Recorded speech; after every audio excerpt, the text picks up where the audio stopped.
Hola, soy Carlos Eduardo Castellanos y quiero darte la bienvenida a mi podcast. Este es el episodio número 9. Si has tenido problemas con tu vida económica en el pasado, no es tu culpa porque nadie te dio una ruta clara. Este podcast es una oportunidad para obtener información que te guíe y te aporte ideas prácticas para que puedas convertirte en un emprendedor exitoso.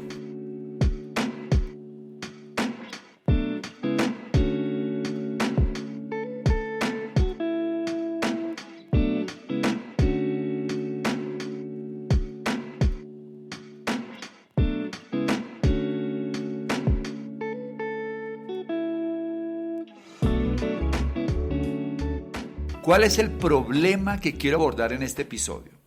Es este problema de tener un pensamiento ingenuo, de esperar cielos sin nubes, pescados sin espinas y relaciones sin desafíos. La vida no es un océano de mermelada. Necesitamos aprender a fluir en medio de las dificultades. Los negocios no son lagos calmados, sino ríos con corrientes cambiantes. Déjenme contarles una historia. El pequeño Starkey terminó la primera etapa de su formación escolar a los 15 años, edad a la cual los jóvenes ingleses deben elegir si van a estudiar una carrera técnica o profesional, o si van a comenzar a trabajar. Richie, debido a sus 2 largos periodos de convalecencia, debía volver a la escuela a fin de obtener las calificaciones necesarias para una referencia laboral. Su madre sabía muy bien que físicamente el muchacho era débil y que debido a su falta de conocimiento formal le sería difícil conseguir un trabajo digno. A pesar de las limitaciones, logró emplearse como mensajero en los ferrocarriles británicos. Me metí porque me gustaba el uniforme, pero todo lo que me dieron fue una gorra, recordó años después. El trabajo solo duró 6 meses, no por la falta de un uniforme completo, sino porque el débil y enfermizo joven Starkey no pasó el examen médico. Su siguiente trabajo fue como cantinero en un barco que recorría el trayecto entre el país de Gales, al occidente de Inglaterra y Liverpool. Pero este tampoco duró mucho. Cuentan que fue despedido por llegar a trabajar ebrio. Luego, gracias a la ayuda de amigos de su padrastro, empezó a trabajar en el negocio de la construcción. Aunque debía ser aprendiz, todo lo que hacía era recibir y repartir pedidos. Mejor dicho, otro trabajo de mensajero. Richie pidió que le permitieran comenzar su aprendizaje, pero en la firma le respondieron que no había cupo para aprendices. Uno tenía que aprender algún oficio si quería surgir en la vida, pero nadie me daba la oportunidad, recordó Starkey años después. El futuro de quien sería el percusionista de The Beatles no era nada halagador en este momento. El cuadro no es prometedor. Era un muchacho bajo de estatura, físicamente débil, enfermizo y sin estudios formales. Su familia, sus vecinos y amigos pensaban que sería suficiente si lograba desempeñar con éxito algún oficio sencillo. Nada más, no daba para más. No es difícil imaginar que el joven Starkey fuera desdichado en estos años. Había pasado su infancia y su adolescencia en escuelas donde no encajaba, internado en hospitales como encarcelado, encerrado en su casa durante las convalecencias y también lo que vivió en las calles de Liverpool. Esta etapa de su vida fue oscura y triste. Lo bueno es que su memoria dice todo lo contrario.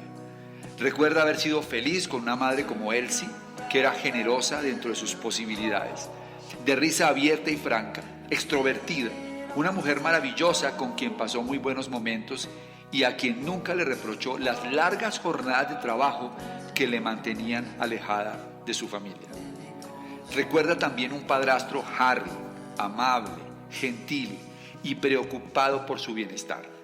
A pesar de lo que podría pensarse, se vislumbra que, en efecto, la vida de Ringo Starr había sido feliz hasta entonces. Esto es un extracto de un libro que estoy leyendo de Manolo Belón que se llama The Beatles. Y en este capítulo habla sobre la historia de Ringo Starr, el baterista pues, de una de las bandas más importantes del siglo XX. Depende a quién escuchas, podríamos decir que hasta de las bandas más importantes de la historia. Lo cierto es que realmente estamos hablando de un personaje mundialmente conocido y que pocas veces nos imaginamos que personas que han tenido tantos resultados, tanto éxito, que han sido tan famosas, que han estado en boca de tantas personas, hayan tenido tantas condiciones desfavorables en su vida, como que cuando repartieron las cartas, le tocaron las peores cartas de la baraja. Sin embargo, él puede decir que fue feliz. Y me parece interesante esta historia, y cuando estaba leyendo el libro, pensé en que de aquí podrían salir varias lecciones interesantes, porque finalmente yo siento, y esto es algo que he verificado en mi vida, cada uno de nosotros tenemos una vida dependiendo de la historia que nos contamos todos los días. Y cada uno de nosotros nos contamos una historia. Es como un pensamiento primario que nos acompaña desde que nos levantamos hasta que nos acostamos. Y dependiendo de ese pensamiento primario que tenemos, de esa historia que nos estamos contando, podemos decir que tenemos una vida feliz o infeliz. Hay personas que tienen muchas cartas buenas en su baraja, sin embargo, la historia que se cuentan siempre es negativa, pesimista, como que el mundo les debe, sus papás les debe su esposa, su esposo, sus hijos. Es decir, son personas que viven en el mundo de la escasez. Otros, probablemente con unas cartas menos buenas, llamémoslo así. Sin embargo, siempre se cuentan una historia positiva y viven en el mundo de la abundancia. Cuando hacemos empresa, cuando somos emprendedores, el éxito depende en un porcentaje altísimo de la historia que nos estamos contando, del pensamiento primario que nos acompaña. Y esto al final son las creencias que tenemos instaladas que finalmente desembocan en emociones. Y son estas emociones las que marcan mucho el rumbo de un empresario. Por eso en este episodio quiero hablarte de los 5 principios que se requieren para gestionar tus emociones como empresario, para dejar de contarte historias tan difíciles y empezar a contarte una mejor historia. Principio número 1, reconocer tu emoción. Es decir, cuando estamos en un momento difícil, es muy importante reconocer que estoy bajo una emoción. Estoy en un momento de ofuscación, de dolor, de tristeza, de lo que sea, de estrés, y poder reconocer, estoy en un momento emocional difícil. Esto es para poderme mirar desde afuera, para no creer que soy esa emoción. Simplemente al mirarme desde afuera, cambia completamente la percepción de lo que estoy sintiendo. Ese es el primer principio para manejar las emociones. Reconoce que estás en un estado emocional y no terribilizarlas. Acabar con el drama, o sea, escríbelo en alguna parte, ponlo en tu celular, ponlo en tu casa, en alguna parte léelo, no más drama. No sigamos contándonos historias dramáticas y cada vez que nos sucede algo que no esperábamos, hablar de lo terrible que es, porque esa terribilización de las cosas que nos pasan terminan por creando una historia siempre difícil de nuestras vidas. El segundo principio es hazte cargo de tus emociones, haciéndote preguntas como, ¿realmente cómo me hace sentir esto? Es decir, dale un nombre a la emoción. ¿Estoy en qué estado emocional? Es importante ponerle un nombre, tenerle una etiqueta a esa emoción para reconocerla y gestionarla más fácilmente. Y lo segundo es preguntarse qué necesito ahora mismo para sentirme mejor. Pues como empresarios, como emprendedores, estamos todo el tiempo haciendo esfuerzos emocionales para triunfar. Como ya les dije en otro episodio, pues no son los esfuerzos físicos los que te llevan a tener éxito, son los esfuerzos emocionales.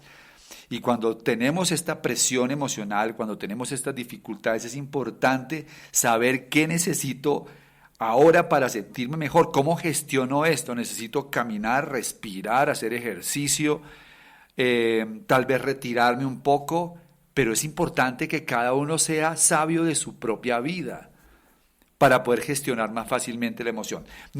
Principio número 3, utiliza la emoción para detectar si se trata de una sombra que ha llegado o si es un problema real que estamos enfrentando. Nuestras decisiones empresariales no deben estar marcadas por temores imaginarios. Dentro de varias series que me he visto de Elon Musk, el fundador de SpaceX, Yo no recuerdo exactamente cuál, creo que fue en la que o muestran mejor todo el proceso de lo que fue haber llevado la misión de Inspiration 4 más allá de la Estación Espacial Internacional, que realmente es espectacular ver toda esta serie.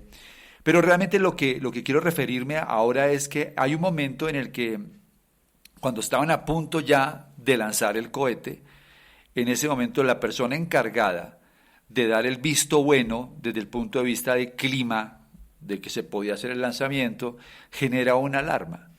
Y cuando genera la alarma, pues inmediatamente todo el proceso queda suspendido porque si esa persona no da el visto bueno, no se puede lanzar el cohete. Elon Musk se acerca a la persona encargada y le dice algo que me pareció espectacular. Dice, ¿se trata de una sombra emocional o es un problema real que estamos enfrentando? Wow. Después de que ya lo analizan, encontraron con que había tal vez 3 o 4 indicadores que realmente marcaban que no era un buen pronóstico de tiempo para hacer el lanzamiento. Pero a mí lo que me queda en la mente es que esta frase, ¿no? Esta frase de ¿será que es una sombra la que ha llegado a mí o es un problema real? Muchas veces cuando somos emprendedores aparecen sombras que nos atemorizan y pocas veces tenemos la capacidad, porque no tenemos los indicadores, para realmente saber si es una sombra emocional, un temor infundado o si estamos ante una amenaza latente para nuestro negocio. Y es muy importante aprender a detectar esto para no caer en problemas imaginarios y tener más problemas reales. La mayoría de las veces tenemos problemas imaginarios. 90% de las veces que nos imaginamos problemas nunca suceden, ¿no? Entonces, ese es el punto número 3. Aprende a diferenciar lo que es realmente una sombra imaginaria, un temor imaginario de un problema real. Número 4, principio número 4. Usa la emoción para revisar tu estrategia de negocios. A ver, si te sientes frustrado o frustrada por un resultado con un cliente o una clienta, tal vez sea una señal que necesitas repensar cómo estás interactuando con ellos. Pero si tu sentimiento es por la ausencia de resultados favorables, porque tienes muy pocos o muy pobres niveles de ejecución, en realidad la emoción es más desilusión consigo mismo. Es que en estos días que estaba asesorando a un socio de mi negocio, me decía que se sentía muy frustrado porque no tenía los resultados que él esperaba. Y entonces yo le pregunté, pero déjame ver cuáles han sido tus indicadores de gestión. Y me dice, no, es que he estado muy ocupado, es que no he podido dedicar tiempo. Y entonces yo le digo, pero creo que estás confundiendo las emociones, porque frustrado debe sentirse aquella persona que después de haber dado todo su esfuerzo, haber puesto toda su energía, no logra el resultado. Pero cuando una persona no ha puesto lo mejor de sí y no tiene los resultados, creo que la emoción no es frustración, sino desilusión conmigo mismo. Qué importante poder identificar esto. Darnos cuenta realmente que la mayoría de las veces la emoción no es frustración, es desilusión conmigo mismo por la falta de hábitos, por la falta de enfoque, por la falta de coraje, por la falta de organización. Porque si podemos realmente identificar la emoción correcta, podemos hacer algo sobre ella. Pero cuando te sientes frustrado, como de que de alguna manera no está bajo tu control. Pero cuando es la desilusión conmigo mismo, como que en el fondo digo, ok, me perdono, tengo que tomar cartas en el asunto, porque tengo que encontrar la fórmula de salir de acá. Es decir, todos como empresarios tenemos que enfrentar que en algunos puntos de nuestros procesos puede haber cuellos de botella. Y los cuellos de botella son en algunas de estas 3 áreas siempre. Frecuencia, método o actitud. Uno de los 3 está fallando. O no tengo la frecuencia adecuada en lo que hago, en mi plan de acción. O mi método debe ser revisado. O mi actitud no es la actitud correcta para correr mi empresa. Qué importante poder analizarlo para hacer los cambios e identificar las emociones reales que hay detrás. Y el número 5, el principio número 5 es vuélvete un aceptólogo.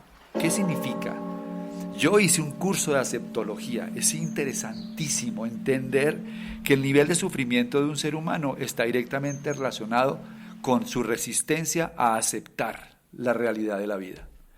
Entre menos capacidad tenemos de aceptar lo que pasa en nuestra vida, más alto es el nivel de sufrimiento. Esa resistencia que tenemos a las dificultades son las que nos llevan a altos niveles de sufrimiento.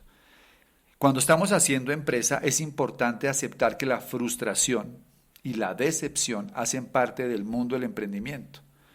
Y necesitamos persistir a pesar de sentir que estamos lejos del destino. Esa es la clave de todo el asunto. Porque así como vas a recibir patadas si decides jugar fútbol, pues vas a tener frustraciones y decepciones si vas a hacer negocios. Entender esto es parte de la aceptación de lo que decidí hacer en mi vida. Y yo me acuerdo de una frase que me dio mi profesor de natación cuando estaba haciendo apneas, o sea, yendo debajo del agua, atravesando la piscina, que empezamos a hacer los ejercicios para tratar de atravesar toda la piscina a lo largo, por debajo, sin respirar. Y entonces yo hacía burbujas para tomar suficiente aire, tener oxígeno en mis pulmones. Y entonces empezaba a hacer todo el proceso de patada debajo del agua para atravesar la piscina. Pero me di cuenta que cuando estaba ya sintiendo que el aire se me estaba agotando, volteaba a mirar cuánto me faltaba para llegar al otro lado de la piscina y me parecía que faltaba tanto que me daba angustia y salía y respiraba.